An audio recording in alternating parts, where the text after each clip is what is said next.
চলুন সহজে শিখে নেই ফ্লাফি প্যানকেক রেসিপি।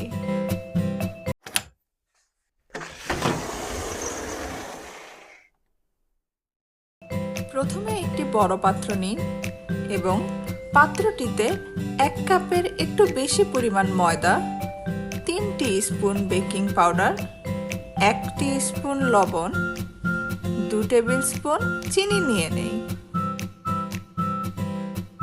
1 কাপের বেশি পরিমাণ দুধ এবং 3 টেবিল স্পুন মেল্টেড বাটার নিয়ে নেই। সাথে একটি ডিম ভেঙে অ্যাড করে নেই।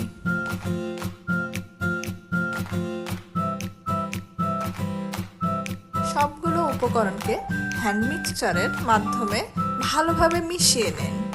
যদি আপনার কাছে হ্যান্ড মিক্সচার না থাকে সেক্ষেত্রেও আপনি আপনার হাতের মাধ্যমে অথবা চামচের সাহায্যে পুরো মিশ্রণটাকে মিশিয়ে নিতে পারেন।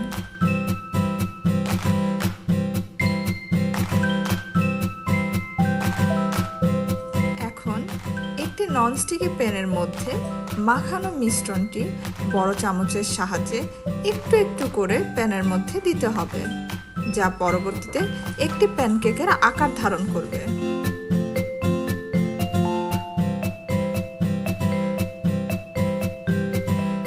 অল্প কিছুক্ষণ পর প্যানকেকটিকে উল্টিয়ে দিতে হবে।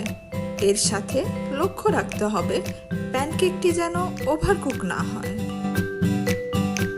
তৈরি হয়ে গেল অতি সহজে সুস্বাদু একটি নাস্তা। এটিকে আরও সুস্বাদু ও সুদর্শন করে উপস্থাপন করতে এর সাথে বাটার, মধু অথবা যে কোনো ফল দিয়ে পরিবেশন করে দিন।